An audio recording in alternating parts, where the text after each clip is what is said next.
Jean-Marie Bockel, vous connaissez très bien les problèmes franco-allemands et l'histoire franco-allemande, puisque vous avez été pendant des années, jusqu'à il y a peu de temps, maire de Mulhouse, donc on est et très engagé dans le franco-allemand comme parlementaire. Que se passe-t-il là? Parce qu'on a l'impression que Sarkozy, Merkel, au-delà des problèmes de rigueur affichés, il y a un problème personnel. Écoutez, je peux témoigner pour entendre le président en parler à peu près chaque semaine lors du petit déjeuner des chefs de la majorité. Ce sera encore le cas ce matin. Vraiment de l'attention particulière qu'il porte et à la qualité de cette relation sur le plan personnel et à l'importance stratégique qu'elle comporte. Simplement, le couple franco-allemand, moi qui suis un vieux militant du franco-allemand, qui aujourd'hui, qui jadis, était quelque chose d'un peu naturel. Aujourd'hui, eh bien, c'est une démarche à construire en permanence, de même que les Britanniques jouent leur rôle, de même que les pays d'Europe du Sud jouent leur rôle. Il n'y a pas d'automaticité, ce sont des pays qui ont des intérêts différents. Vous vous souvenez des images Mitterrand, Kohl, à Verdun se tenant par la main. C'est formidable qu'on ait passé le cap. Merkel, Sarkozy, c'est au dernier moment, paf, on annule un rendez-vous et on annonce une rigueur monumentale. Partageons cette émotion de la réconciliation. L'Europe, elle s'est d'abord basée sur la paix et donc la réconciliation franco-allemande. Ensuite, eh bien, on est en train de passer à autre chose. On est en train de passer à la construction de l'Europe de demain, où le couple franco-allemand continue à jouer un rôle très important, mais qui se construit chaque jour. Ce sont des grandes démocraties qui ont des intérêts qui ne sont parfois pas les mêmes. La chancelière, par exemple, a affaire à un parlement extrêmement exigeant dans la manière dont cette rigueur se met en place dans son pays, à une opinion publique qui considère que c'est toujours l'Allemagne qui paye. Et donc, mais je peux vous garantir que tant sur le plan politique que sur le plan personnel entre les deux leaders, la relation est une relation de qualité. Rappelez-vous la relation Chirac-Schroeder au début, c'était pas gagné d'avance. Vous vous souvenez qu'à un moment encore récent, on envisageait qu'il y ait même des ministres communs. Et là, on annule les agendas au dernier moment. En France, on veut pas parler de rigueur parce qu'on a peur du mot. En Allemagne, paf, tout d'un coup, 11 milliards d'économies.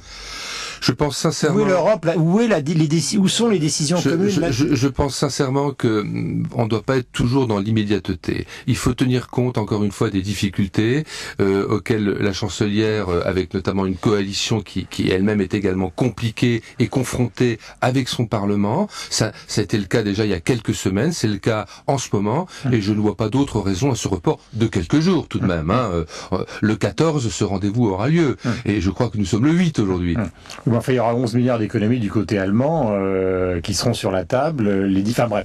Chaque pays sa méthode. Nous sommes aussi dans une démarche actuellement, de ce point de vue-là, extrêmement volontariste. Jean-Marie Bockel, si ma mémoire est bonne, en 83, vous avez voté la retraite à 60 ans. Donc aujourd'hui, qu'est-ce que vous dites justement à tous ceux qui essayent de faire bouger dans votre gouvernement l'âge de la retraite?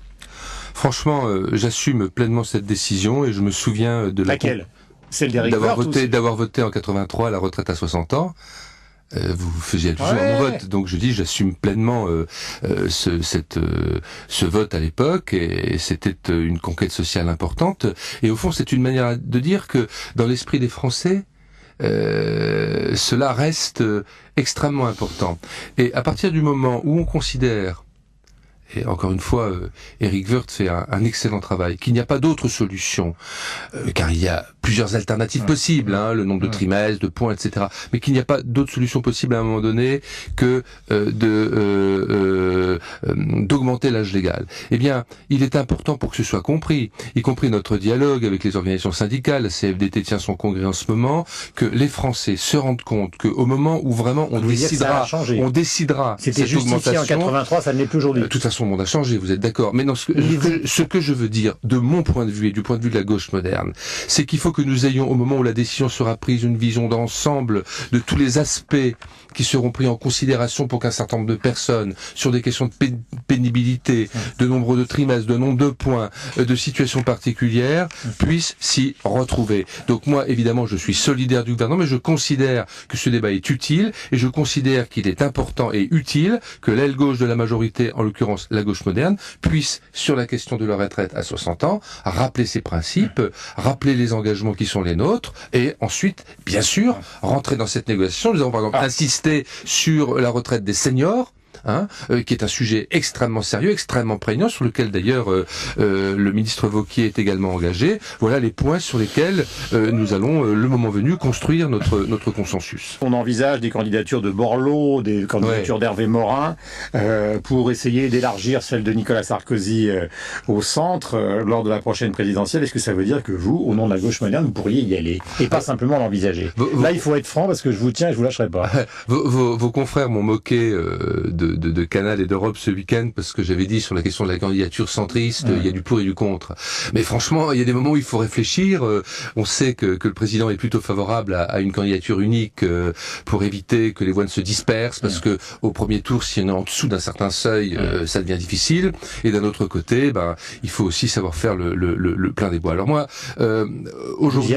aujourd'hui, je considère que la gauche moderne on est au fond dans une nouvelle phase de l'ouverture. On n'est plus dans l'ouverture à des personnalités. Il faut qu'il y ait une aile gauche de la majorité. Cette aile gauche, bien sûr qu'elle doit dialoguer avec l'UMP, mais elle doit également dialoguer avec les centristes. Est-ce qu'on peut un jour se coaliser autour d'un candidat? En tout cas, s'agissant de la gauche moderne... Mais vous y croyez, la nécessité d'une coalition d'une autre candidature? Je dis que ça mérite réflexion. Franchement, on n'a pas encore tous les éléments aujourd'hui. On ne peut pas l'exclure d'emblée. Il faudrait que cette candidature, vous avez parlé de Borloo, on pourrait parler de Morin, si elle prend des voix à Nicolas Sarkozy sans ouvrir, non mais si elle ne fait que lui prendre des voix au premier tour, ça n'a pas de sens. Donc là, il faut être contre. S'il apparaît à un moment donné, aujourd'hui les sondages ne disent pas vraiment cela, qu'elle peut vraiment ramener des voix, il y a aussi la problématique Bayrou qui est posée, eh bien ça mérite réflexion. S'agissant de la gauche moderne, nous sommes aujourd'hui une force trop petite pour imaginer y partir seul, ça n'aurait pas de sens. Donc pour le moment, je construis l'aile gauche de la majorité, c'est un gros travail, et ensuite on verra.